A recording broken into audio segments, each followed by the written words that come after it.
Bonjour et bonsoir à tous et bienvenue sur Cinema Illusion. Aujourd'hui, je suis avec le bûcheron du cinéma pour vous parler du film Woke Up de Hong Sang-soo,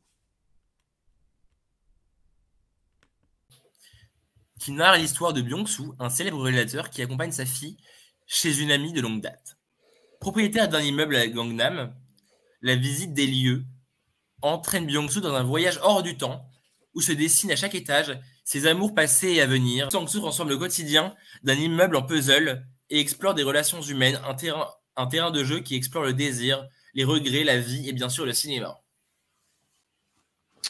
Je pense que c'est un bon résumé de ce nouveau Sangso. Comme d'habitude avec Sangso, bon, il y a peu de distribution, etc. Même si celui-là, il y a eu un peu de distrib, mais pas trop non plus. Et du coup, je l'ai vu là, il y a même pas deux jours, donc ça décante encore un peu. Et en tout cas, ce que je peux dire pour l'instant sur ce Sangso, c'est que en fait, il épure encore plus son cinéma pour livrer en fait un film qui est du coup composé de 3 étages d'un homme qui va emménager dans un immeuble. Et en fait, chaque composante de l'étage, euh, c'est euh, c'est des scénettes, plusieurs longues scénettes où des gens vont raconter leur vie en fumant, en buvant de l'alcool, ou d'autres, hein, manger, bref, voilà quoi, des choses quotidiennes de la vie quotidienne. Ça n'a pas de sens ce que je viens de dire. Euh, et, et en fait, ce qui est très très fort avec So Song-so, c'est l'épuration totale, c'est le placement de ces acteurs dans le cadre, c'est comment est-ce qu'il est fait monter à travers la tour. Non pas de réponse, mais ça pourrait, en tout cas, si on en juge vers la fin du film. Non, non, mais Et je pense que le film nous c'est donnera la réponse. oui, clairement, clairement. Et surtout, en fait, des personnages qui vont être qui sont un peu prisonniers de leur quotidien, de leur passé, et que il y a quelque chose, en fait, je pense, de personnages un peu trop du coup, pour Sangso, qui sont un peu trop empêtrés un peu dans le réel, dans le quotidien, moi, c'est pour ça d'ailleurs qu'on voit très peu l'extérieur. On le voit à quelques moments du film, mais surtout l'extérieur est représenté quand les personnages passent à travers la fenêtre et que juste en fait ils s'arrêtent c'est notamment l'affiche française du film où le personnage principal, dont je n'essaierai même pas de dire le nom, Il s'appelle euh, Byung-soo, finalement. Byung-soo. merci beaucoup. Et, euh, euh, et en fait, il s'arrête, il profite. Et ça, c'est quelque chose qui est vraiment, vraiment, vraiment. Déjà un truc typique de Osanso, mais surtout dans celui-là où c'est totalement épuré. Certains, ils verront que des scénettes avec des dialogues, mais comme on dirait dans le jargon cinéphilique, assez bien plus que ça. Du coup, qu'est-ce que tu en penses, toi, Ju? Je suis assez d'accord avec toi, du coup, sur l'épuration du style du metteur en scène coréen. Mais moi, ce qui me marque, c'est pas dans les scénettes, mais les tableaux. Les tableaux de la fille quotidienne qui fait, qui m'ont beaucoup fait penser à notamment un cinéma d'un certain Cyril Shaoblin, Ah oui, c'est vrai. et qui se compose vraiment de réinterrogation de la peinture ancienne pour la transposer dans nos jours. C'est ce qui se faisait dans Those Who Are Fine et ce que fait Hong Sang-soo dans Woke Up.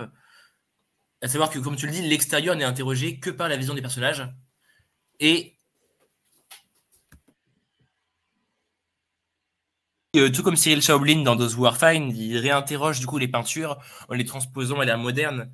Comme l'a dit Adam, en fait, l'extérieur n'est filmé que par les visions des personnages et dans une anti-grandiloquence telle que l'affiche, évidemment, où juste le personnage part jouer quelques airs de guitare par le balcon, qui permet ici de le remettre à la même position que les sommets de certains immeubles.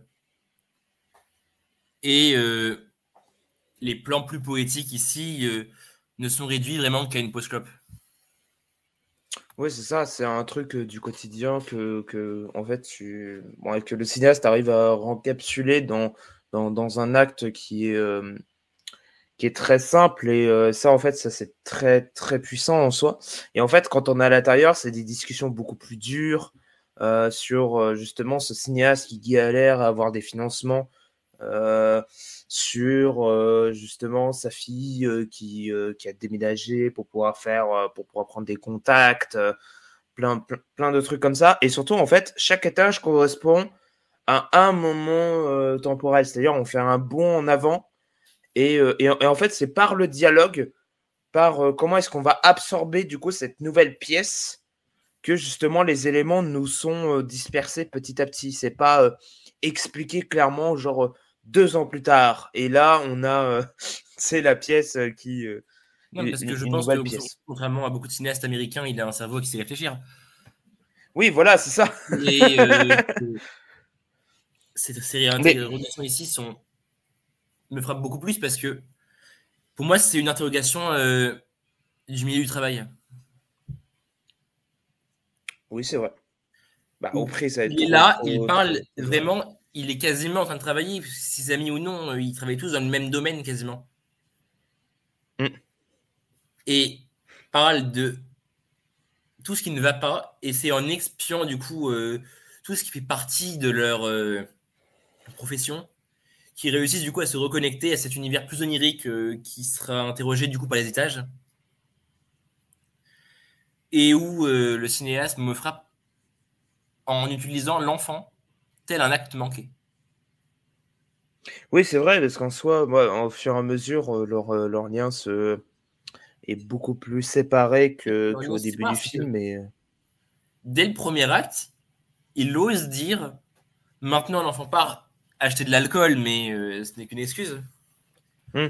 Et à partir de ce moment-là, on réinterroge les actes manqués du personnage, qui tournent autour de quoi? Mais autour de l'enfant qu'il a.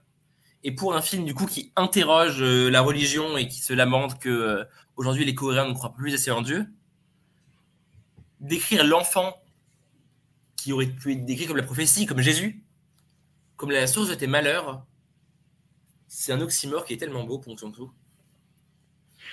Oui, bah, oui, totalement. Même d'ailleurs, bah, la présence de Dieu qui est mentionnée littéralement dans le film quand on arrive carrément au sommet de la tour.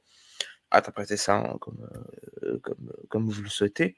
C'est bah, notamment la marche, on monte de plus en plus vers le paradis, mais c'est aussi en fait bah, déjà, tu l'as dit, c'est une oxymore qui est assez magnifique, qui est à la fois assez tragique finalement. Et en tout cas, ce qui atteint en fait une très très grande vélocité, c'est justement qu'après la fille, on la reverra plus durant le film.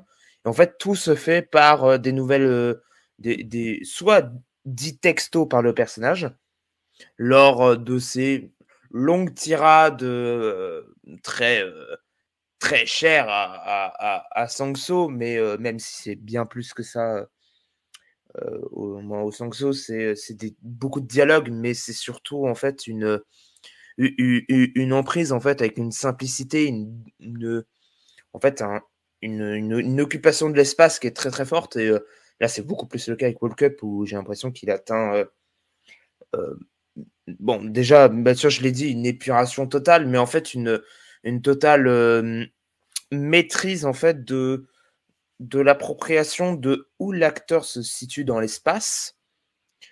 Parce qu'un acteur, on le situe dans l'espace, mais c'est surtout, en fait, comment est-ce que lui, il peut être en prise avec son environnement. C'est un peu le cas avec les espèces de longs déserts de Hotel by River, qui sont un peu les déserts de la mort. Là, c'est vraiment chaque étage correspond à un état émotionnel. Et en fait, en fait, moi, les gens vont couper lien déjà entre eux, mais aussi une idée qu'en fait, quand on sort de ce bâtiment-là, peut-être aux prises avec une idée du jugement aussi, du jugement divin. Quand on sort, en fait, on est voilà déjà de cette post-club, mais surtout en fait quand on atteint le dernier étage, c'est il y a quelque chose qui se libère et même là d'ailleurs il délivre ça fameuse rencontre avec Dieu, en fait. Et c'est ça qui est vraiment très, très, très puissant dans le film. Et j'aimerais du coup ouvrir du coup la partie spoiler du film. Oui. J'ai commencé à l'entamer. Parce que Adam commence à un peu trop aller vers cette partie-là. Oui, pardon. Comme tu le dis, mais je suis en désaccord. Il coupe les liens entre eux. Moi, j'irais plus loin, je dirais qu'il coupe les liens à cause d'eux. Oui, à cause d'eux plutôt. Parce que Ouais. le film est extrêmement misanthrope à partir du moment où il part vers l'onirisme. Oui, carrément. Il n'hésite pas du coup à nous montrer du coup son personnage principal comme un pervers narcissique assez toxique. Et à caractériser Notamment... chacun de ces personnages par un péché capital. Oui, notamment durant la scène où ils mangent tous les deux, il y a quelque chose de l'emprise sur merde. Putain, je perds mes mots. Sur l'idée même du qu'est-ce que tu manges, qu'est-ce que tu dois pas manger. Il y a il y a quelque chose comme ça, mais vas-y, continue, je t'en prie. On arrive du coup en même temps sur cette question d'alcoolisme qui les fait juste rester à table pour rien, donc ça interroge la paresse et la gourmandise en même temps. Puis surtout que la caractérisation de la femme, c'est comme la luxure ici. Parce que Oui. vous l'aurez compris, chaque étage aussi interroge plus que la position dans l'espace, mais la position dans le temps. Parce que comme beaucoup connaissent les théories de Richito Kanodo, le cinéma est fait d'espace et de temps, et Hong Sang-soo ici situe ces acteurs dans l'espace et sont assis dans le temps. Bah, même d'ailleurs, on voit plus ce personnage féminin qui est empreint de plus en plus d'emprise avec le temps sur son corps, même le personnage masculin aussi. Même si évidemment il les a pas, je pense pas qu'il les a maquillés, mais il y a quelque chose quand même. Je sais pas si c'est moi qui ai halluciné, hein, mais en fait on sent que même leur corps est en prise avec le temps, Non, comme si c'était un jour sans fin, quoi. ah, mais je suis vraiment d'accord avec toi, pour le coup. Même dans la manière de se mouvoir dans l'espace, on comprend que le temps agit différemment sur les pièces. Et même sur la diction et le jeu sur les silences, on comprend. Oui, aussi, oui. Parce que même ils se parlent de moins en moins aussi, en fait. Il y a plus de prise de. Même il y a d'ailleurs déjà plus de silence.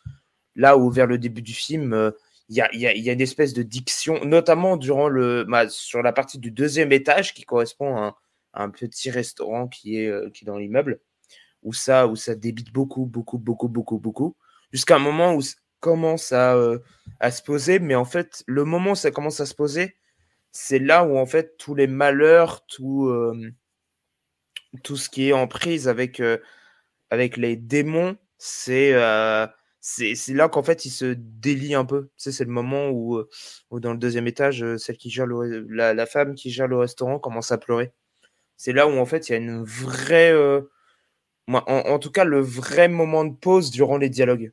Et après ça va aller crescendo dans des moments où en fait il y aura beaucoup plus d'espace, de temps entre les dialogues. Comme si en fait il pouvait plus rien dire.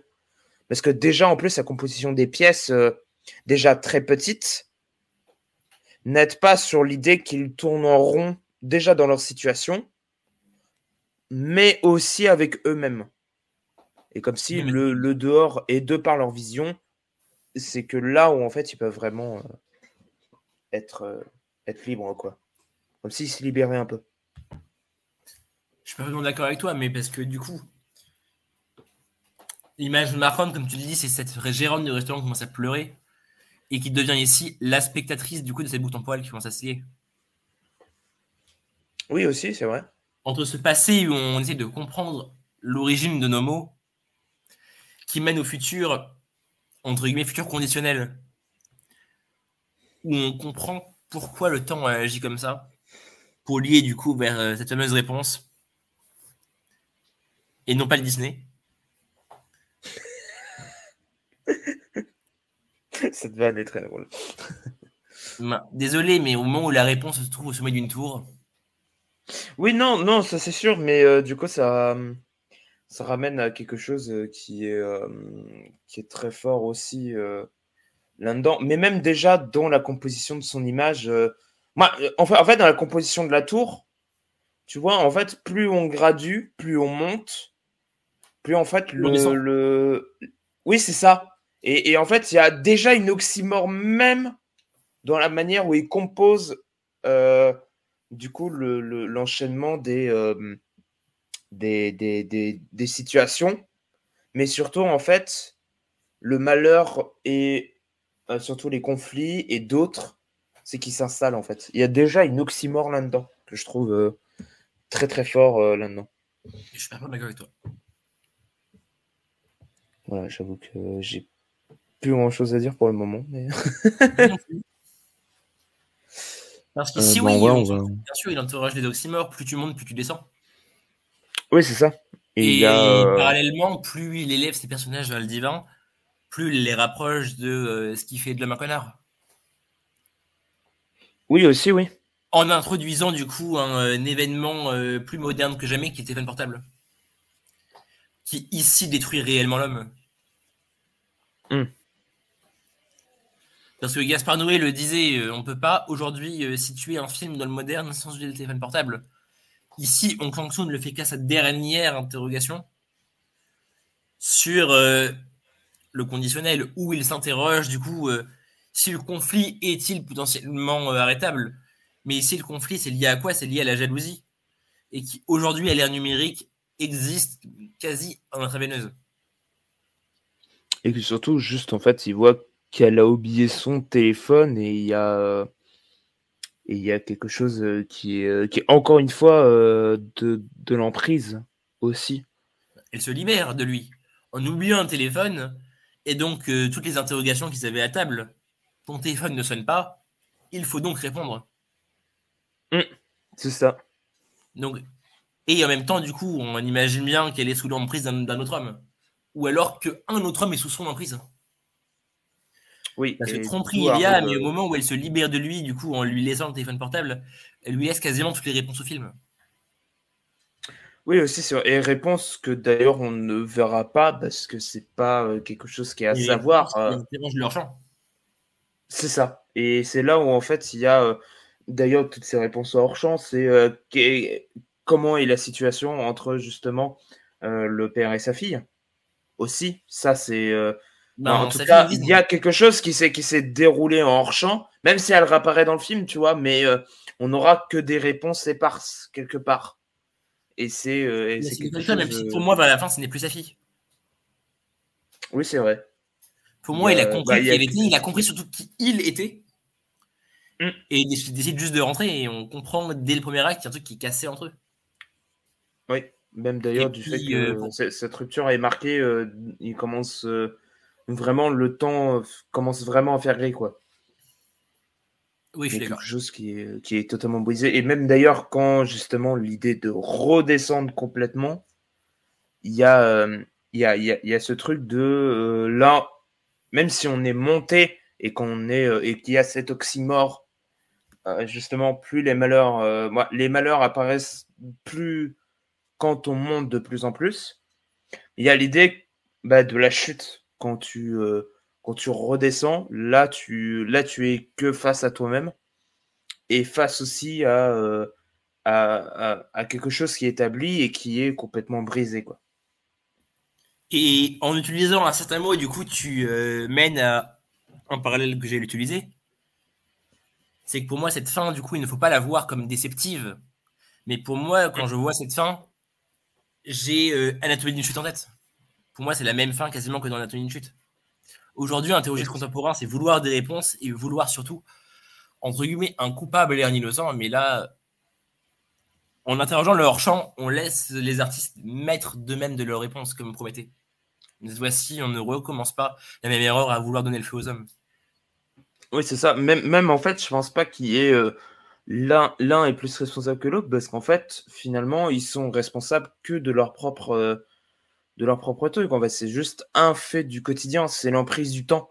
C'est ce que raconte aussi, moi, ce que d'ailleurs le parallèle avec Anatomie d'une chute, même s'il n'y a pas, voilà, c'est pas la même histoire, c'est pas tout ça.